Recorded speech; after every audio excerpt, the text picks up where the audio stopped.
It is shocking to me how many times you were transferred. That Yeah, part of like a lot. your whole story is shocking. But like that part, I'm like, what the fuck? I did a tour, yeah. You did it. Yeah, you did. How many different? Do you know how many places you went to, or like how many back and forths you did? Well, long stints, it was about 6 hospitals, but the back and forths were like probably 30 or 40. Hello and welcome back to another week of Calling in Sick. I'm your host, Alex Wildeson. It's good to see you guys. So this week I have an amazing guest on. His name is Jake Haendel. You might know his name or recognize it if you are a true crime junkie and listened to or watched Blink, the podcast that spills all the tea about what happened in his crazy, crazy medical journey. Jake is the picture of resilience. His ability to dig deep, his mental fortitude, his will to survive is like none I've ever encountered before, and that's why I wanted him on Calling in Sick. He's not just an inspiration, but he gave me hope in so many different ways. Jake was diagnosed with, and bear with me, I'm probably going to butcher this, but it's called Acute Toxic Progressive Leukoencephalopathy, I think. And the probability of surviving it is limited to 0. Jake is the only known survivor of stage 4 of ATPL. This disease is also known as locked-in syndrome, and it is a nightmare. You are in a coma-like state, paralyzed, but fully awake and fully conscious. Jake was in this state for about 10 months. He dealt with extreme pain, hypersensitivity, and during those 10 months, it was no cakewalk. He also dealt with autonomic storming, hypersensitivity to anything, and extreme pain. But Jake is a story of resilience and fight, and his humor and gratitude towards life is absolutely infectious. Now, from the cover, his story seems completely unrelatable to most of us. Being stuck in a coma-like state while actually conscious in that level of pain. But there's aspects of his story that deeply resonate, like staring at the white ceiling of a hospital room, having conversations with ourselves to try to distract from the pain, leaning on dark humor as a survival tactic. He has this perspective on pain and perseverance and presence, being seen, that I think a lot of us will relate to. Now, if you want his full story, there is a multi-part, amazing limited series podcast that he did called Blink. And it won a ton of awards. It's insanely well produced. And you can hear all the nitty gritty that this guy has gone through. So on this episode, I wanted to explore the unspoken, talk about the depths of pain, talk about mental health, talk about near-death experiences and recovery and what it's really like. Now, a couple housekeeping things before we dive on in. Please like, follow, and subscribe to the podcast. Send it to a friend, drop it in a Reddit thread or a Facebook support group. However you want to help spread this podcast, you guys are working magic and it is getting out there. So thank you from the bottom of my heart. I love you guys. And if you want my picks of the week and the discount codes that I'm going to have with them, go find me on socials because I'm going to drop them there this week. Without further ado, I'm going to let Jake explain the rest of his story. Hello and welcome back to another week of Calling in Sick. This week I have the very cool Jake Haendel on. Hey, Jake. Hey, great to be here. Great to have you. I'm so excited to chat again. I just was on your pod the other week, and Yeah, I now feel like we have to hang out every week because it's just so much fun. we can do that. Okay, cool. Perfect. New besties. So for those of you that don't know, Jake has lived like 20 different lives. In his most recent chapter, he has kind of dove into advocacy work, shared his story online, but everything leading up to it is like jaw on the floor. What the fuck? How have you survived each of these things? So will you give us a little TLDR on all of those chapters? Yeah, definitely. I'll try and keep it somewhat brief. There's a lot here, as you know. So yeah, I'm Jake Haendel. You know, I grew up outside of Boston. I was the head executive chef. I went to culinary school, and What kind of food did you cook? well, I majored in classic French and Italian, but then when you get into the real restaurant industry, you just kind of make like whatever they want you to make. So, you know, I did like a lot of hotel kind of like weddings and that stuff, and like your steakhouses, fancy steakhouses. But then I got into some Asian fusion stuff, and then I ended up as a country club chef who just made basic, you know, country club food. Nice. But I love to golf, you know, so it was like a win-win. Do you have a favorite chef that like inspired you to want to go into that? I'm asking you because I love Anthony Bourdain. Like I'm obsessed with that man. Yeah, he was up there. Before him, though, it was Emeril Lagasse, the Fuck bang yeah. guy. Bang, baby. I actually went to a book signing at Barnes and Noble with my mom, and my mom was a chef, I didn't know that. and dad actually. So yeah, that was cool, and I was like, yeah, I want to be like that, dude. Wait, that's really cute. I had no idea. What kind of Yeah. food did your mom cook? She like had her own catering company, so she made like A little kind of bit. whatever the client wanted, but she was a good cook, and she always cooked for us growing up. So I love that. I love that you kind of followed her path. That's a really sweet nod to your mama. yeah, yeah. Okay, sorry, I interrupted. All right, back to it. Back So to cooking. so yeah, relatively normal life aside from like a lot of addiction. I mean, the chef industry, filled with drugs and alcohol. I was going through depression. Speaking of my mom, she was terminally sick with breast cancer, and that metastasized everywhere, and that was like really hard on me. Developed insomnia, anxiety, pretty severe depression, and just kind of enjoyed What? numbing that out. What age were you when your mom got sick? I want to say 9. Oh my god. Okay. Yeah. That's hard. My dad had stage 3 testicular cancer when I was 16, and that was like, that destroyed me for a little bit there. It's Yeah. hard as fuck watching your parents sick Yeah. and like on what you think is like the end of a chapter. I don't think, like, regardless of what age you are, True. I'm sure when you're 9 or 14, it's a It's little almost more intense, but yeah, yeah. it's never easy. It's because like you are all of a sudden like really seeing your parent as a human, I think, and Yeah. realizing like shit, this might not be forever. Did you like have anybody that you had talked to about it, or just like kind of I mean, self isolated? I was like, so I was this internally, but I was like the life of the party and very social. And so from the outside looking at me, it was like, oh, Jake's having a great time, which I definitely knew I'd have a great time. And I did have good times, but I was like very kind of fucked up inside, and struggling. Trauma. Anyway, trauma and, the addiction progressed, and it was just like, I'm just like getting fucked up all the time. Doesn't matter what it is. I just like want more. Yeah.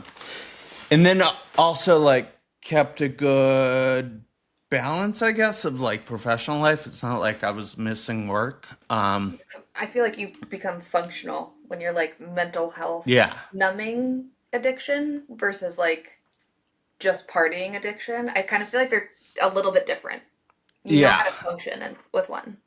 Now, even when I was like partying, Could I still would be up function. till 5 and I would still go to work. I mean, it's like You are Anthony chef Bourdain. way. Yeah. Yeah. We know how to do that. So, okay, so now I'm 27. I'm like newly married, and I just am kind of weird one day, and I'm like, my voice is higher pitched, and my wife at the time was like, you sound weird. And like we were going through some shit anyway. And I was like, I am like, what do you want? I am kind of weird. Like, This is me. yeah. And she's like, you should go get checked out. And I was like, no, I'm fine. I'm fine. And after the voice was like higher pitched, I was like talking less and frequent because I knew something was off. Then it was my balance. And it was like I could still walk. I think I had like developed a weird walk kind of compared to what it was like. And I was Yeah. like reaching out to hold the walls. Overcompensating. Yeah, something like that. Yeah. And then yeah, she eventually was like, you should, like, I'm calling the ambulance. And I was like, all right. So I go to the hospital. Thought it'd be like any other time, where I'd like wait around, be discharged, go home. And basically they admit me, and then, in the morning they're like, we're really sorry you have this extremely rare brain disease. You have 6 months to live. Yeah, and that was like so crazy. where And were like, I know what you've was heard those words. They're like one of the best words ever to hear. Just fucking awesome. Yeah. What was your mental health space like leading up to that moment, and then like in this time period? Yeah, so I was like fully addicted, probably the worst I'd ever been in my life, to heroin, to like smoking it off tinfoil. And again, highly, yeah, exactly. It's just, something about needles didn't jive with Wasn't me. for you? It wasn't for me, Really, life but punked you on that one, because then you got lots of needles in the hospital. yeah, I know. And I'm a hard stick, and they Nice. really hurt when you're hypersensitive. Oh yeah. So oh fuck, yeah. I'm so sorry. Yeah, it's all good. It's all good. So yeah, my mental status before, like, definitely wasn't great. I was like newly married, and by the honeymoon we wanted to kill each other. Nice. So like, and I was like, we had like a miscarriage, and like Makes everything harder. my addiction, and there, so like not great. I just like kind of felt like Why? blah, but still like coasting through it. And then I got this diagnosis, and I'm like, fuck. I'm like, how did this happen? And they were like, thanks for being honest with us about your drug use. This is caused by inhalation of a toxin. And I'm like, what toxin? Why is no one else sick? And they're like, oh, that's because people inject it. And I'm like, well, I know like 40 people that smoke the same stuff as me. Yeah. And, anyway, I was like, I quickly went to, oh man, I did this to myself. And I was like, The worst headspace to be in. Yeah. yeah, I was like, I fucked up my whole life here, the rest of my life. I mean, I was 27. I was like, This is end. this is it, and then I thought about like my mom and my dad, and because my mom had passed, I was like, she'd be really fucking upset if she was here. And yeah, I just felt like shit, Yeah, you feel like you're ruining everyone else's life, not just yours, and the spiral. And my now ex-wife was very unhappy that and she let me hear, you did this to yourself. That's so kind. I was like, yes, I know. I'm not already telling that to myself. Yeah, but basically they laid it out for me. My diagnosis was acute toxic progressive leukoencephalopathy. They were like, no one's ever survived this. Basically, it was 6 months to live, and month by month, you're going to get worse. Like, month 1, you won't be able to walk with assistance. Month 2, you'll be wheelchair bound. Month 3, you'll be bed bound. You'll lose the ability to eat, swallow, and talk by month 4, until, you slip into a coma and pass away. That's stage 4, this disease.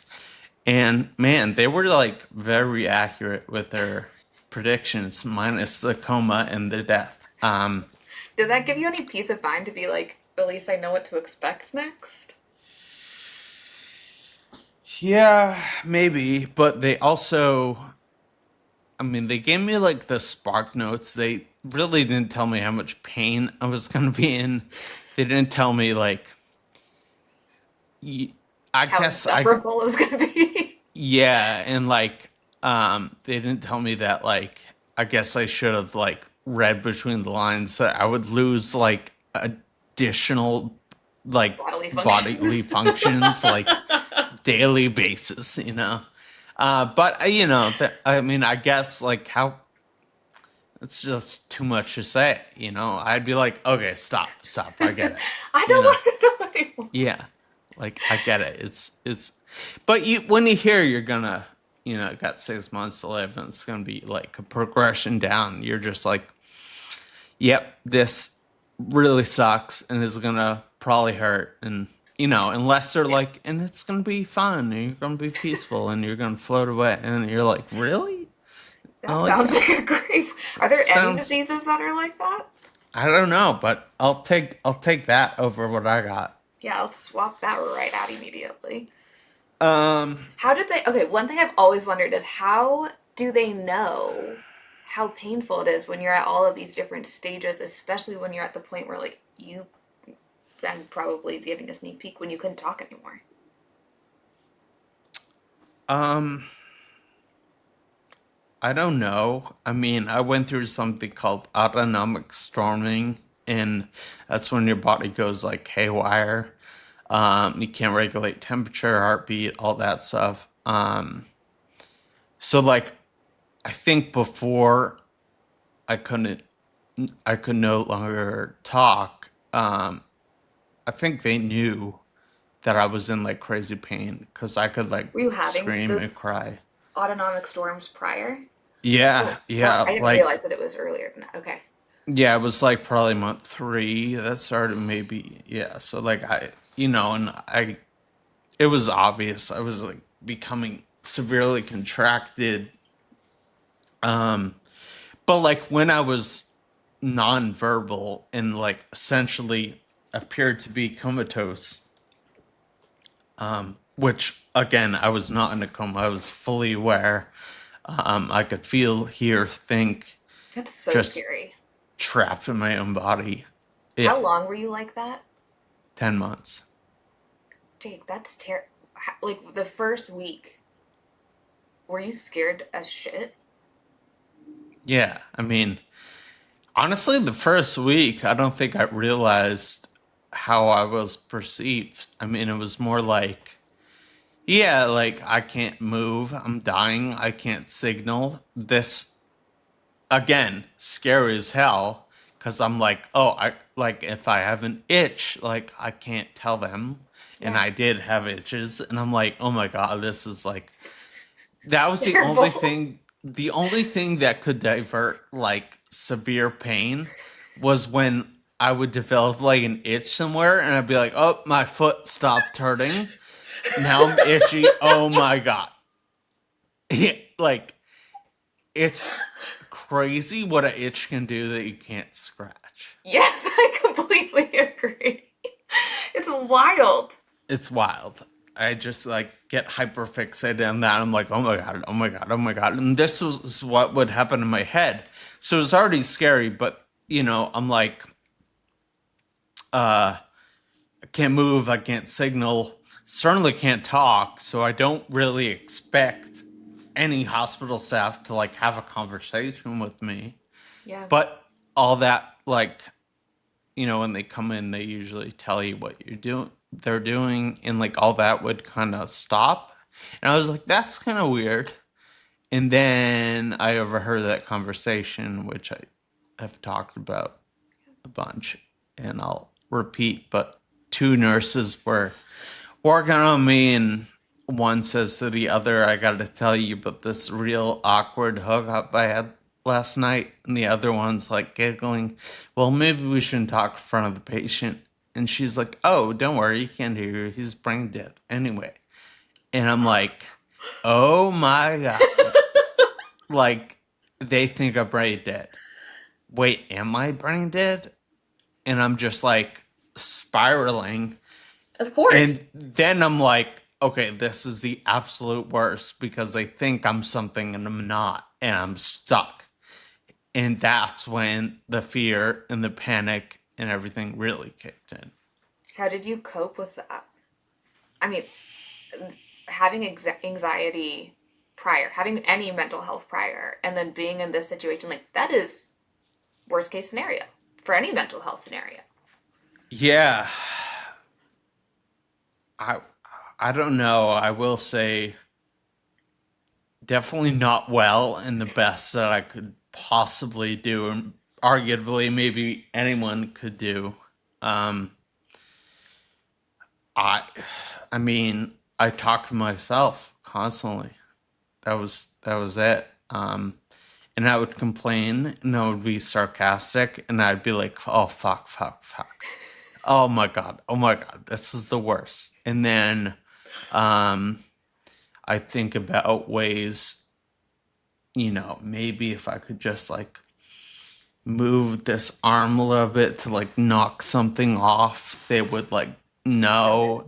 And then I'm just like trying to do that for what felt like hours, and I'm like, and I'm like, Everything. nothing's happening, and I'm like, That feel. Let's talk about that feeling, because it is one of the most unsettling things when you are like trying to will a part of your body to move and it's unresponsive.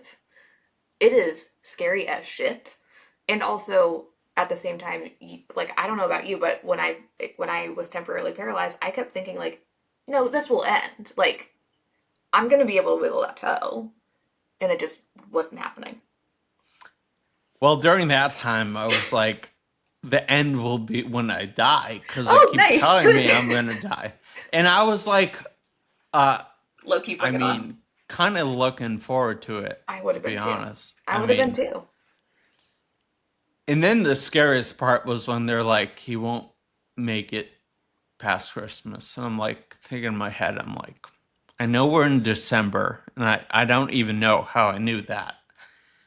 I think Christmas decorations, when they would like roll Just me, like I could music. I'm like, okay.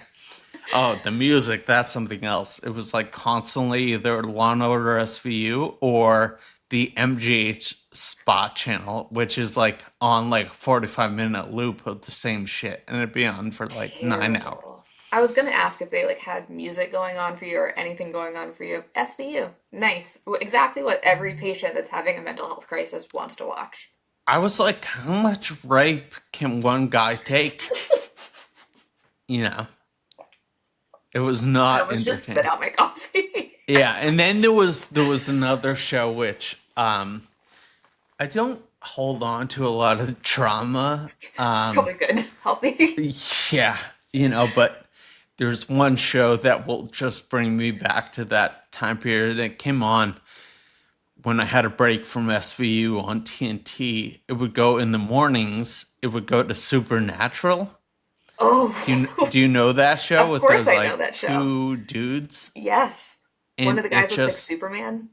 oh man, that show just like pissed me off. It's a tough. It's a Yeah. tough show. So if you ever hear of this, show makers of Supernatural, I fucking hate you guys. They're the worst. You're gonna have to really have some making up to do for Jake over here. No, it's all good. It's all good. It was just way too much, and I couldn't change the channel or blink to tell them to change the channel or anything. Actually, my wife at the time was like, they were like, what does he like to watch? And she was like, I think he likes Law and Order SVU. And I was like, well, like, I did enjoy that show, like, for an hour here and there. But also situations, let's think of the situation I'm in. Like, Let's have new things going on for him. yeah, or like, Stimulating his let's just brain. like, calming, because like he's on his way out. Yeah. This guy has a couple weeks left. Let's only show him rape and child abduction and It was a lot. nice. And that's really I couldn't hard. see it because I'm looking at the ceiling. It Just was just listening I to could it. hear it, and I could imagine Oh, that's even fucking worse. worse. Okay. But hearing that I wouldn't make it till Christmas, I'm like, okay, the end's coming soon, and then I survived, which I was like happy about because I was also like, oh, well, I have mixed feelings. I was like, I don't want to die, but I certainly don't want to be stuck like this forever. Of course. And I want to like let them know I'm not brain dead, because how many other people Yeah. are talking to themselves like I am? And then it was like the new year, and then I made it to the new year. And then it was like, I think it's time for hospice. And then I go in hospice. And then one night in hospice, they're like, we think he has hours left. And I'm like, yeah, right. I've heard that, you know? Mm-hmm. And yeah, so that was scary, being like, oh, like I might be stuck like this for the rest of my life, which at that point could be 50 years. In my 10 months felt like 50 years, so that's 50 times 50. It'd be like, you know, a billion. I'm bad at mental math, so we'll call that a billion. yeah, I think it's like whatever. I don't got the energy to figure that out. Brain injury plus brain fog math together. Yeah, one episode's, I was like, yeah, like 9 months, 7 weeks. Brain injury math, you know. I like that, brain injury math. That's the best thing to say when you don't have the right answer. It was just, honestly, just like, I was tired and not thinking about much, and I said the wrong thing. I meant, also, don't you 9 find months. like exhaustion for doing little things? I don't know. I'm like able to write off things that I would maybe beat myself up about in the past, and now I'm like, I don't give a shit. I'm too tired to care about that. No, I don't really do that, because Do you still beat yourself up about stuff? yeah, definitely. Jake! Like, I feel if I don't do it, I'll feel worse about myself, and I know that, so I have to do it. If anything, I move it on my calendar to tomorrow. That is like as far as I let it go. It'll keep me up at night. That's very admirable. Just That's the probably way how you I beat this operate. terrible fucking thing. That's Perhaps. some grit. That's some grit. Some grit. I got some grit. You got some grit, dude. The worst and the best label in the world. Okay, so yeah. Is yeah, it it's the also worst the worst too? because Why? then, like, well, after being sick for 25 years and being told I'm gritty, I think I have allowed that to become so much of my identity that I didn't realize how much trauma I had just been like, oh, yep, that's fine, that's normal, like overly normalized trauma. And then that catches up to you over time. And then I had like a big mental breakdown because I realized like being gritty isn't an award. It's just a name for a really shitty thing that's happened. Damn, I haven't even thought that deep into that word. I mean, I don't even know. I used to wear it like a badge of honor. I was like, yeah, I'm fucking gritty as shit.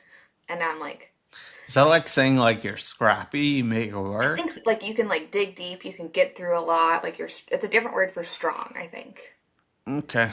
Yeah, my head just goes to like, you know, former chef here. I'm thinking about grits. Oh, also delicious. Yeah, it's good. In my mind, it's good.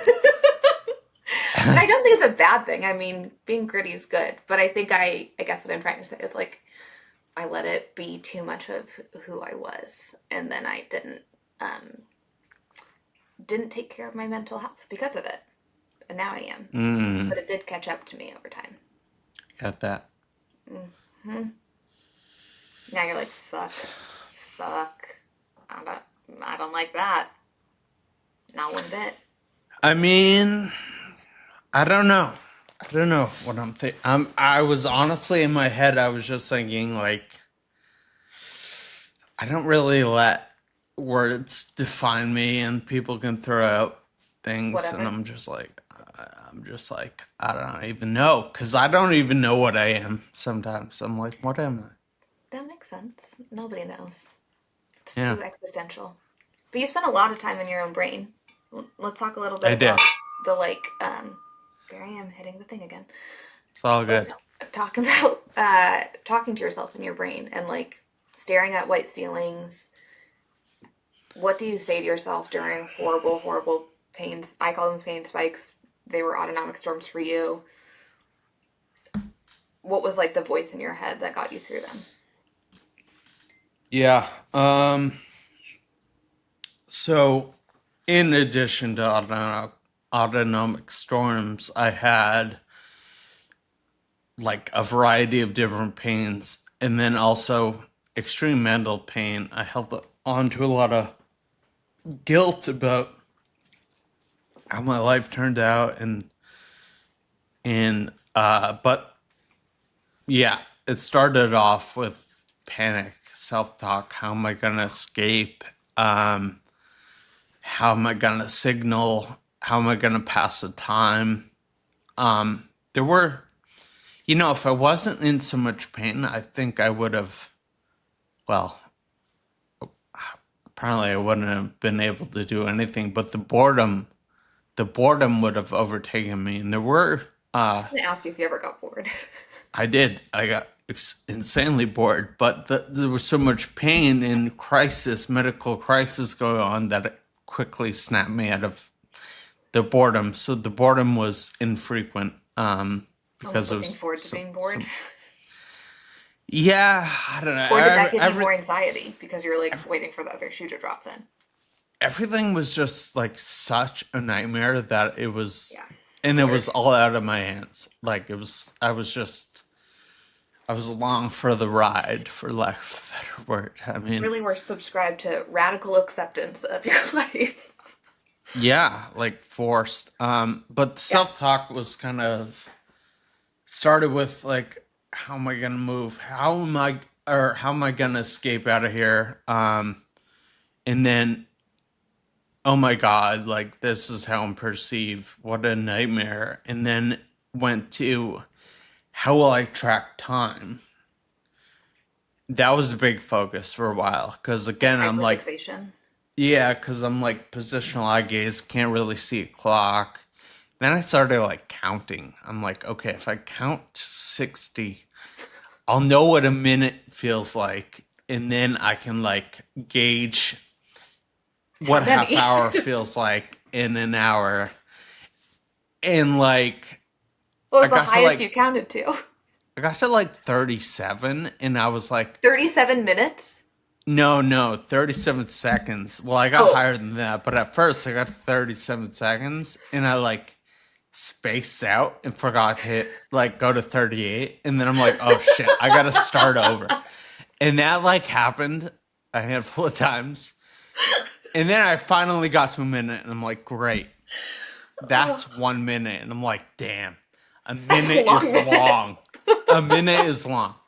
And then I was kind of like, I'm not gonna like count 600 seconds. I'm just gonna like think about what a minute is like, and then kind of gauge what 10 minutes is like. And then with no like fact checking, I'm just like, okay, this is like impossible. Yeah. I probably ended up counting to 240 or something seconds. And it was like, I don't think I did the Mississippi's, but it was like 1, 2, all in my own head, That's a way to pass the time. But it wasn't. I thought I kept like a good grip on reality and sense of time the whole time, and It then sounds like it. Honestly, yeah, it really does, which is impressive and also like shocking. yeah, it is. It is. Do you ever And like then sit and be in awe of like your mental fortitude that you have and like had during that time? Like that's very impressive. um, Like, I guess what I'm saying is like, do you feel proud of yourself for getting through it? um, I don't know. I don't. No, I don't. I mean, I never really went to so proud of like. No, I don't. I don't think so. I mean, I'm grateful, and I'm Yeah. like happy to not be there, and I'm happy to have the opportunity of this other life, but I'm never like, man, that took a lot of grit. I'm proud. I'm proud of you. I think you should be proud of yourself. Thank you. I'm Take the bad. compliment. Take the compliment. I'm gonna take it. It's something I need to work on. Not being, I don't know, critic of myself. I'm not, I'm like my worst judge. I think we all are, but like, yeah. If you're not, I think it allows you to spiral into someone you don't want to be. Yeah, true. And then the other self-talk went to sarcasm. Tell me more about that. I love that. Yeah, I just like, I would overhear conversations, mainly medical staff, and I would like interject into the conversation as if they could hear me. And I'd be like kind of rude and a dick. I'd be like, oh yeah, that's a fucking brilliant idea, or like, I would just be like a sarcastic dick because I was so frustrated and so much pain. I love that. And I would interject, when I heard that hookup story, I'd be like, oh, like that was one instance where it's like, I actually want to hear where this is going. Like, I'm excited. Your eyes are actually opened a little bit bigger, and they have no noticing that you're. I mean, if anything could have brought me out of that, it's like two hot nurses talking about hookups. I should have shot right up and been like, hello. Oh, that's so funny. But unfortunately, I was fully paralyzed, and that didn't happen. That one thing. Did you narrate your days? No, I don't think so. And it'd be really hard to determine what like a day and a night actually was, because I'd be like, I would like pass out from autonomic storms, and I had no idea how much time passed, and I'd be like, to me it was like, oh, it's the next day. Of course. But like, it could have been an hour later, it could have been 2 hours later, it could have been, and also it's like, when you're in the NeuroCU, it's like always the same lighting. It's so dark in there. Fluorescent lights, and like, it's not like, oh, they're taking your MRI. You're like, oh, that's like 4 PM. It's like, no, it could be 3:18 in the morning, or like 2 PM. Just no idea. Literally no idea, and it's very quiet. Yep. Except for when people are screaming in pain. Really, one or the other. So, super calming and comforting. Yeah. I had a seizure in the MRI machine during one of my locked in like worst periods. Yeah. I just remember or like, how did you? Yeah, I was like aware, and transferring me to like whatever, out of the hospital bed to like the portable gurney, or like if they took the whole bed, like transfer me into the MRI, like moving me could set me into like bad storm, because I think it gave me anxiety. At least that's what I think. That makes sense, Jake. Because they would keep transferring me to like rehab hospitals, and I would have to get sent right back because I would like just enter in the storm. It is shocking to me how many times you were transferred. That part of your whole story is shocking. But like that part, I'm like, what the fuck? I did a tour. Yeah. You did you did. How many different? Do you know how many places you went to, or like how many back and forths you did? Yeah, I have all the records. I mean, in the whole scheme of everything. Well, long stints, it was about 6 hospitals, but the back and forths were like probably 30 or 40. Yeah, that would give like anybody anxiety, and then you can't speak or talk during them, and then autonomic storming on top. Yeah, Jesus Christ. Yeah. I'll say. Go ahead. I was just gonna say, I'll say one other thing about the self-talk. So it went from like survival, like how will I escape, to tracking time, to like sarcasm, and sprinkled in between all that, just the oh my god and self reflections of my life. And I would have like visualizations, experiences. You could think of it like an Instagram reel of your life, in like 3-minute reel. I had those playing in my head. And then once I came to terms that I was not gonna die, and there was something worse than death, being stuck like this forever, I was like, okay, I think it's time that I should utilize my time a little better.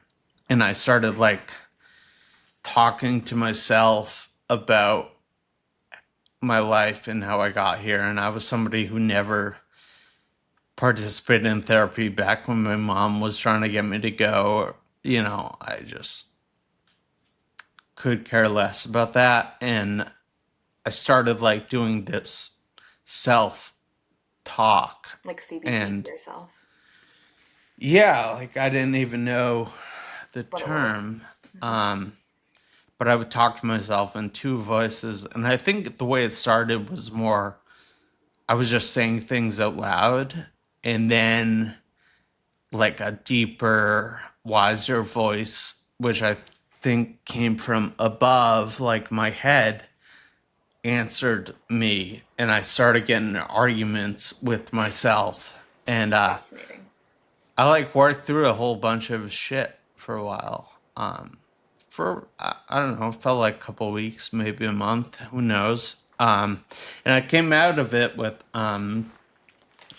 some peace of just like, okay. And I felt like kind of better. So I worked through some stuff, arguing with myself in two voices, and I feel better. And I use the word better loosely, better mentally. Okay.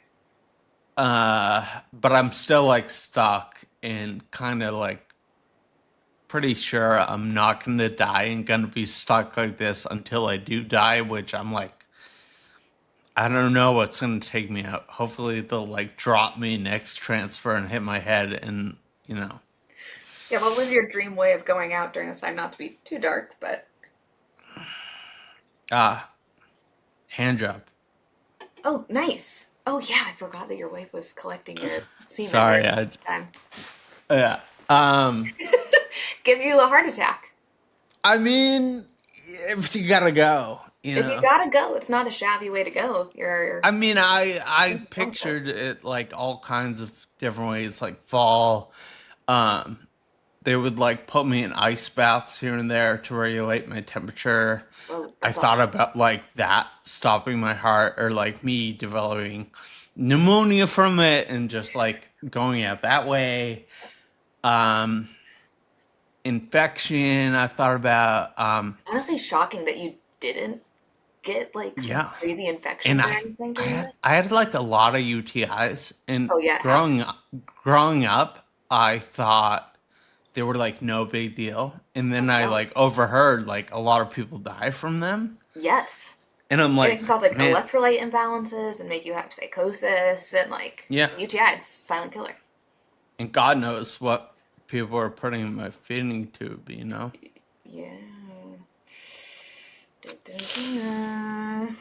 That was like kind of a joke when I said hand job, but also kind of not. It was happening, so I was like, I had that thought during.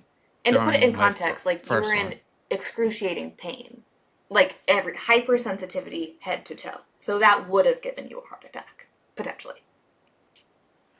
Yeah. Yeah. Yeah. But like also nice. So win-lose. Yeah, it felt good and it hurt at the same time, and but also I was like, like I'm supposed to die like tomorrow, very soon anyway, and this could be. And I hope that someone would mention it at the funeral, because I like that humor. Like good old Jake, you know, he went out like we always thought he might. Like the gentleman he is. Yeah. Oh, that's fucking funny. So, yeah, you know, and then I time out of hospice, and I'm still like, I'm gonna be stuck like this forever. And then I'm back at this like intensive complex care unit at Mass General Hospital, and I'm like, not. I'm supposed to be dying.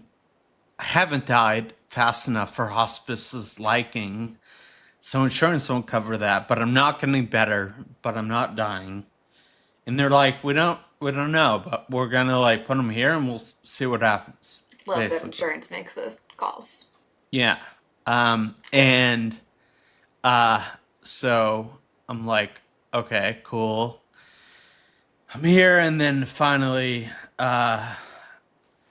you know, I just hear on rounds one day, what felt like 2 months later, like, do you guys see that? He's moving something. And this doctor, you know, just like he was the head of the complex care unit, he was like the Dr. House of MGH, like noticed a micro wrist movement. And that was the first time I was spoken to. Yeah, and he was like, hey, I don't know if you can hear me, but if you can, do that again. And I'm like, trying with all my might to do it. And as I'm saying to myself, shit, I can't do it. He goes, wow, he's actually doing it. And holy cow. a bunch of other people on the team were like, this is impossible and involuntary. There's no way. And he goes, no, this is a change. I want somebody who specializes in nonverbal speech therapy to come in and teach them how to plink. And that's what happened and really started this whole recovery. So just to fast forward my intro, even though the interview is coming to a close, lived in a hospital for about 3.5, 4 years, recovering, becoming unparalyzed, becoming proficient in nonverbal communication, to baby sounds, to like kind of this broken speech, to what you're hearing now. Moved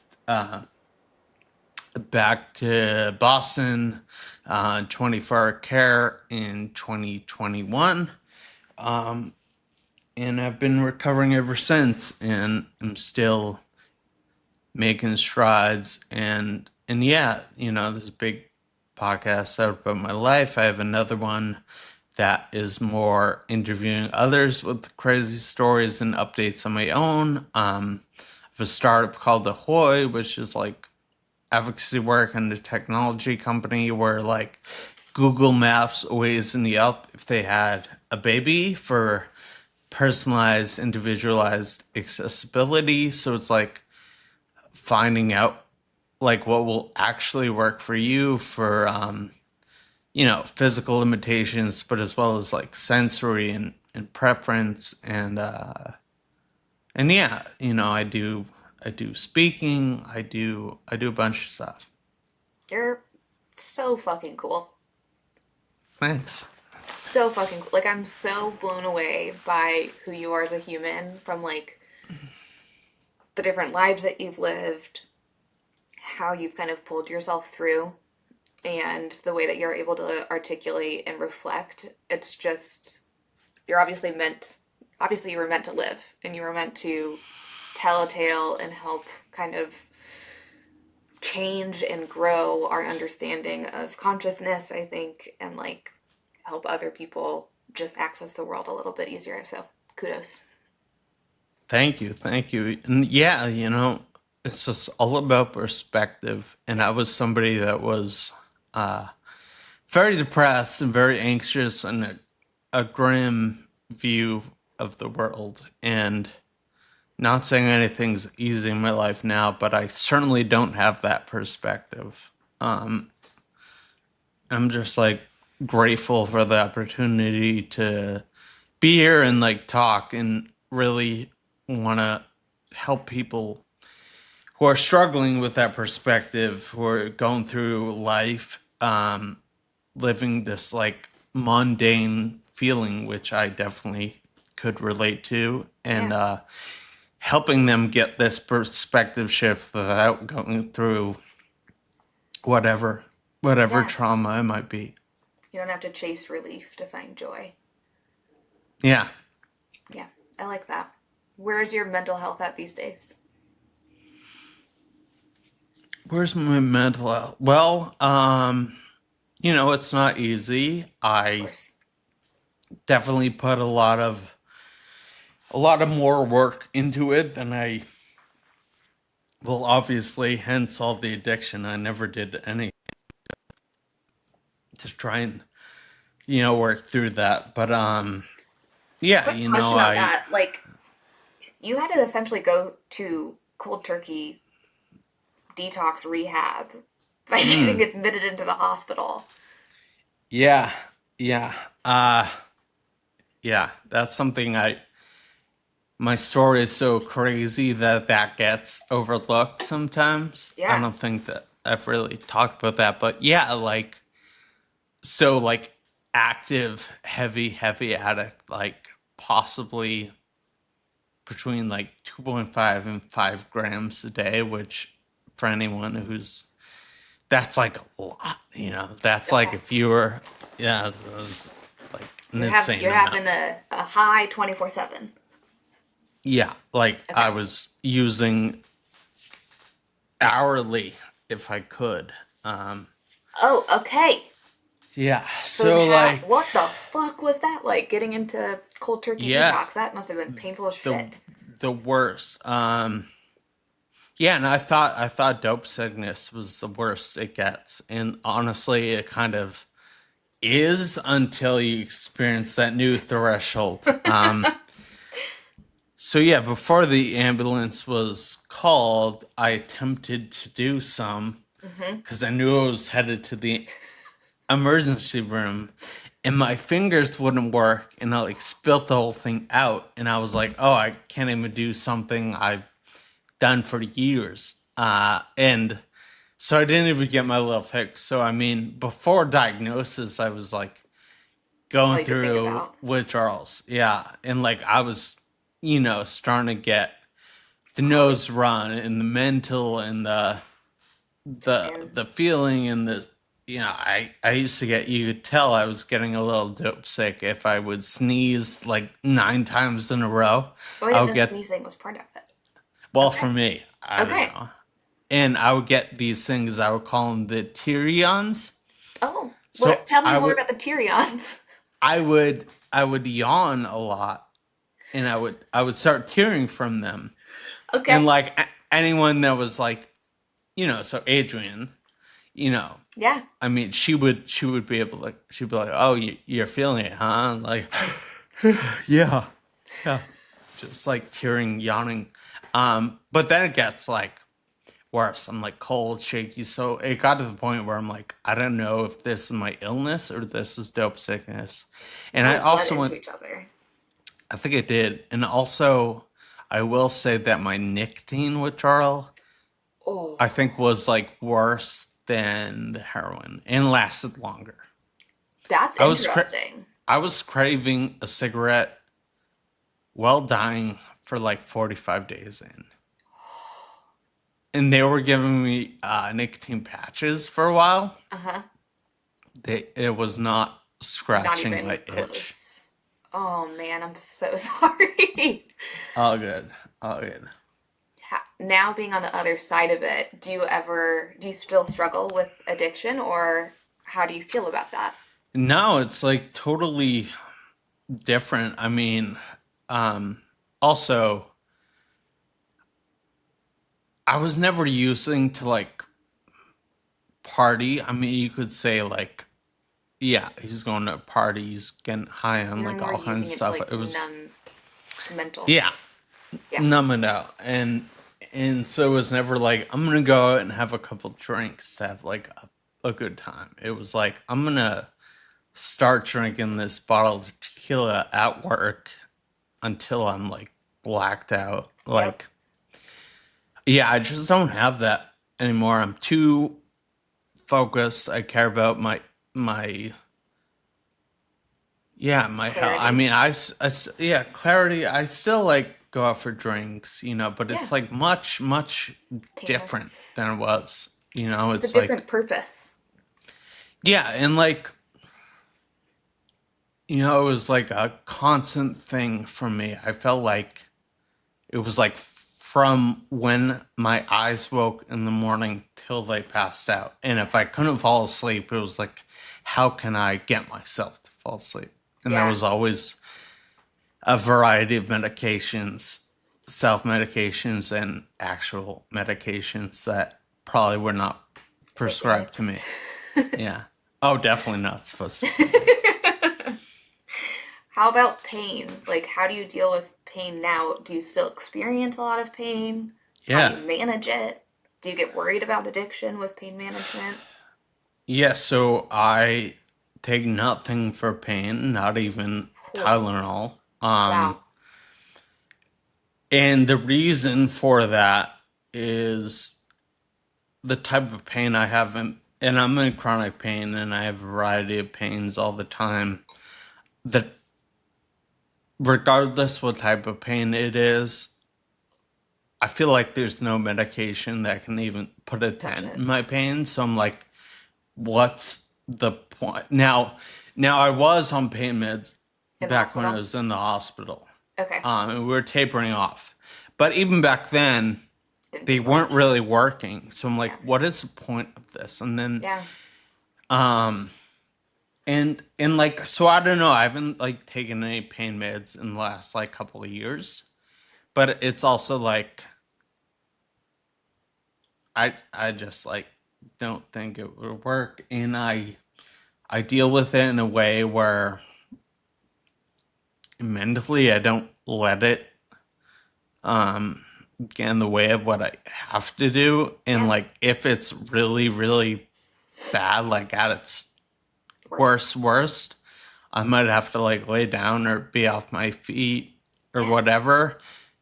But like I am very unhappy about it, and I'm like, I gotta like get this done, and I can do a lot of work horizontally or like on the couch, I feel which you. I can still do, but I don't. It's rare where I'm like, like This is it's gonna take like me a out. surgery or something. Yeah. Yeah, I understand that. And then, yeah, We talked about like visualization a little bit on your podcast, about like how I sometimes deal with pain by like imagining that I'm like bottling it and putting it in a closet. I yeah, definitely think like our minds are really, really strong. You are the spitting image and example of that. But it can be really hard to like come to terms with the fact that like pain meds might not help, and like you might have to rely on your own brain. yeah. You said something last time we spoke too, where it's like that I kind of do as well, but you were like, yeah, like I could either be in bed in pain, being like it sucks, or doing what I Want want to to do? do. So like, yeah, it's kind of like that. It's like, well, regardless where I go, it's not like, yeah, it's not like there is pain I have where I'm like, positionally, this will help. And Yes. like, okay, cool, like do that. But like, if you're just in like constant pain, regardless if you're on an airplane, laying in bed, or like walking, like, what is the difference? It sucks It either way. sucks any of the situations. Yeah.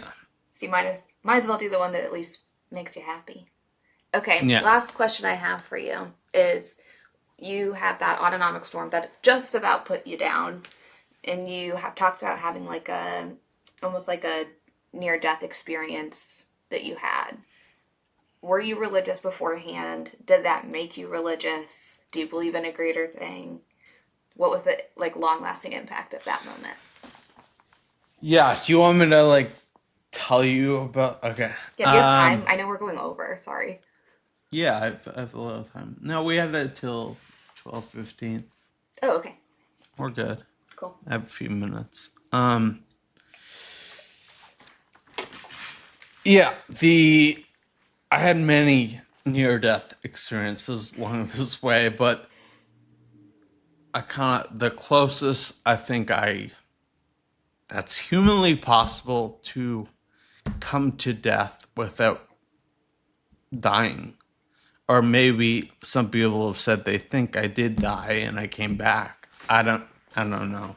Um, but it was on hospice when he said, hospice nurse was like, he's got hours left. In my head, sarcastic. I'm like, yeah, sure, heard of this before. Like, I wish, buddy. I get propped up.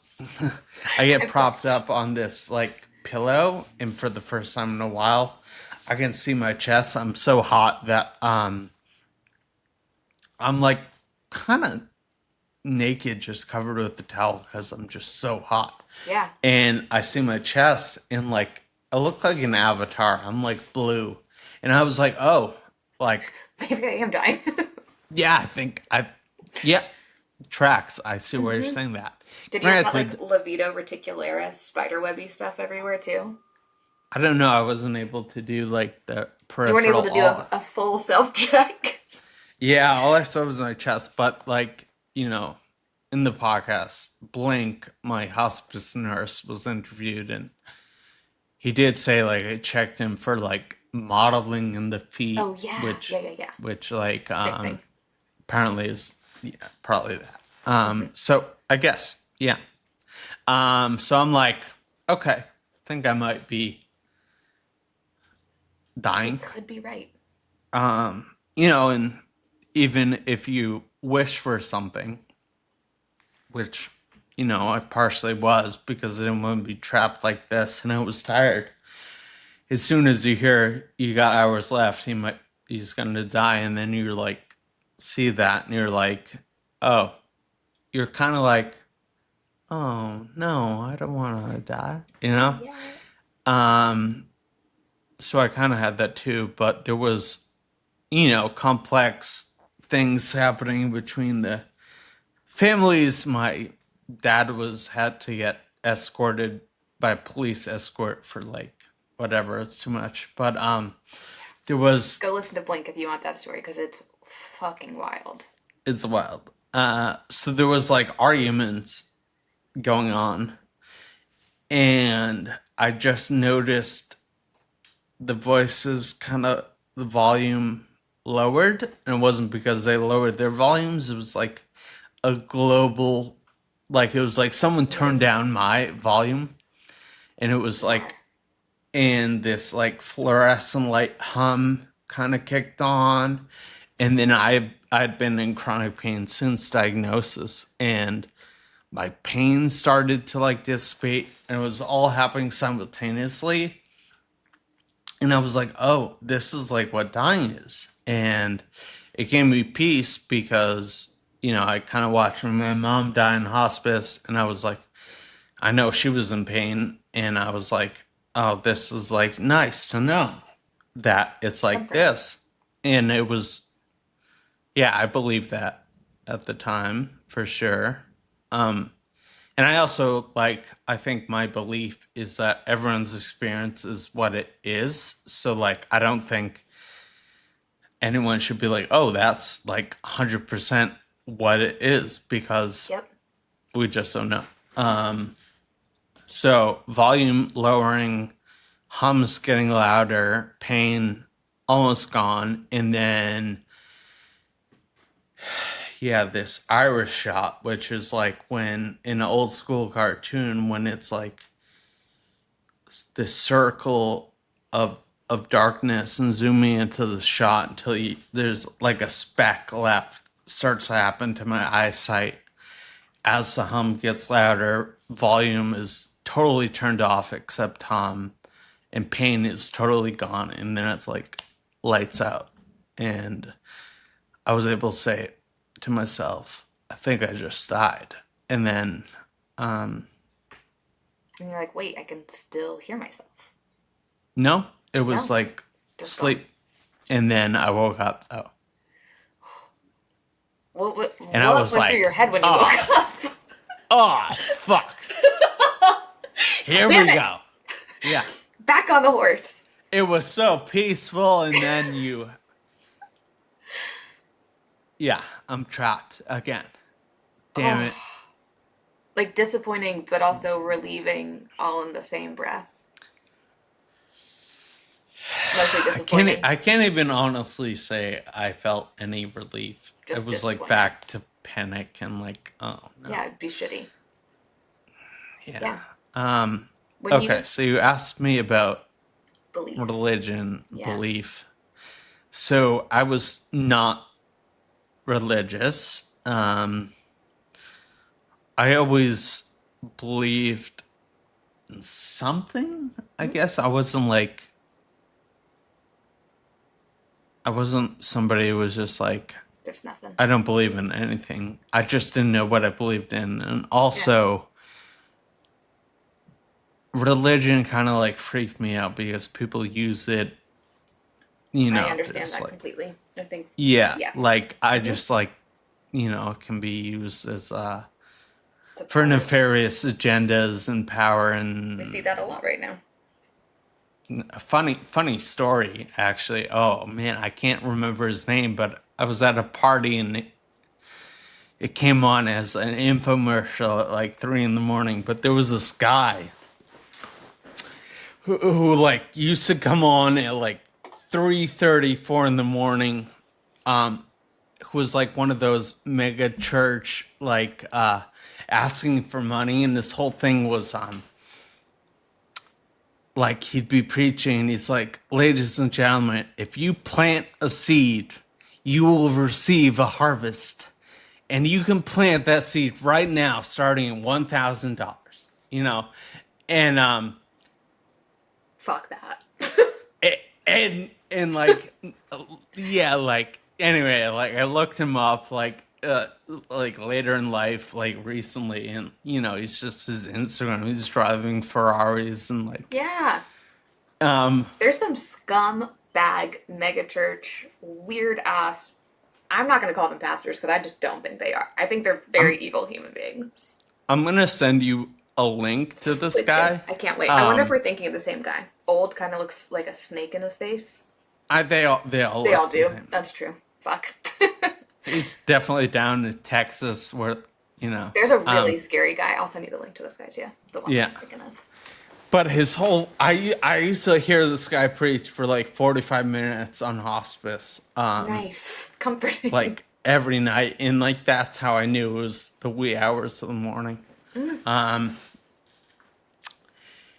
So yeah, so I was never super religious. And I'm like the same person. I'm just like, I really am. Yeah. Even though with everything I went through, I'm like same sense of humor, same guy. And I don't think that has changed. I would say I'm more confused on what I believe than ever because I don't know. And I'm more open to like, yeah, because like if I heard about someone telling my out of body experiences, I'd be like, okay, but yeah, that's like hallucination, you know, and like I had those too, but I always knew them versus like, what is this? And like, I don't know what I believe, but I'm more open to hearing Options. yeah, and but I'm not religious, and I don't know what I believe in.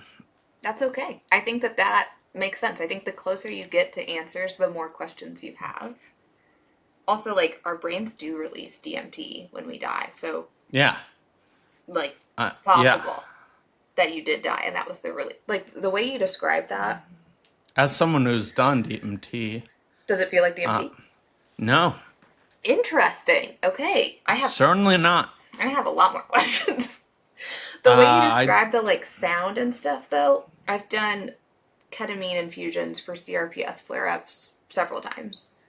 That, like, whirring, buzzing sound is something I've experienced with that, where your vision also tunnels a little bit, and it gets really loud but quiet, and you don't hear anything else, and your pain goes away. That is, like verbatim how I describe ketamine infusions. So I know nothing about medically induced Done it all. ketamine treatments. I've done ketamine like at a concert, Socially. like socially off, like Yeah. in my first time doing it and only time doing it. I had some friends who were very into it. I did way too much of it, apparently, because I thought it was something else. And, The world melt for you? well, people always talked about being stuck in a K-hole. Uh-huh. And I understood what that meant for the first time, because I went down, like, into the... And I didn't like the feeling. No. The K-hole sounds like a really, really... I think had that ever happened to me during ketamine infusions, I don't think I would ever use it as a tool again. Yeah. It sounds I terrifying. will... Yeah. I mean, that's interesting. I will say that, I know about DMT and it being released after or as you die or whatever. So that experience that I explained was nothing like the time I did DMT. Okay, that's... Jake, So I have so many questions. when I did DMT, I'm like on a couch. It like only lasts like 10 minutes. And I like opposite of the time I did ketamine, I went up out of my body to outer space. Whoa. And I was like, yeah, it was just like otherworldly, it was like, and it felt like forever. And it was actually 10 minutes. And, Did the dying experience feel like forever? Did it feel short? no, it felt, the whole thing felt about 5 minutes. Wild. Okay, well, you've left me with more questions than I had at the beginning, but we are at time. So I want to ask you my last question of the day, which is the One Brain Cell Show. This is what I do because I like having duvet days to rest. I have probably like you, this might be relatable for you, I have a hard time letting myself rest because I keep wanting to like go and do things. And I've had to trick myself into saying I deserve the rest, even though you don't have to earn rest. You just should rest to heal your body. So the way that I've done that is I have architected a duvet day, which is like fully giving yourself over to rest. You watch a TV show or movie, you give yourself a little TLC and lean into it. So your dream duvet day, what are you watching? It's the only TV. No, you can watch movies or podcasts or an audiobook, whatever you want. Can I like go get a massage first? Yeah, of course you can. So it'd be It's something your like duvet that. day. Yeah. Okay. So my duvet day would be a nice brunch somewhere.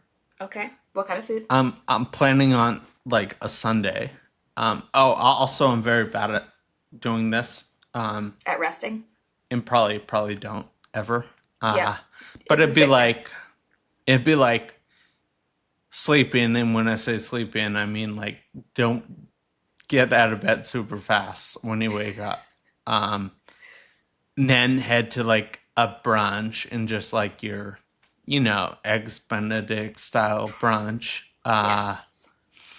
And then, not that I do this like ever, but go get a massage somewhere. That'd be sweet. And I also want like to be like really stretched out, like push it to the limits. Like I want Yes, the good pain. get up, yeah. And then okay, and then I'm gonna come home. I'm probably gonna sit outside for a little bit, but then for the TV show, I'm debating if I'm throwing like a little SVU. cardio in there. No SVU. No. Never again. But for my show, do you want like a current show? No, it can be anything. Like what gives you comfort when you watch it? Makes you happy.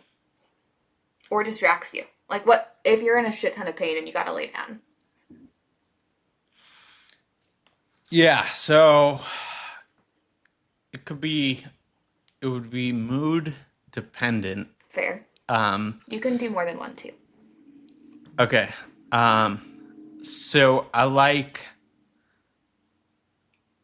those like really good HBO style shows with the good writing and the good directing. Like one of my favorites Produced. was The Wire. So good. So good. That's not super relaxing, but it could be for me. It's attention grabbing. But granted, I've seen it a few times, so like, but something produced like that, Okay. The New Penguin was like really enjoyable. The Sopranos, you kind of get what kind of shows I like, but I also like the good documentaries. When's yours gonna come out? I think you need it's a to good question. have one. I've been doing my homework, watching a lot about them to be Ready?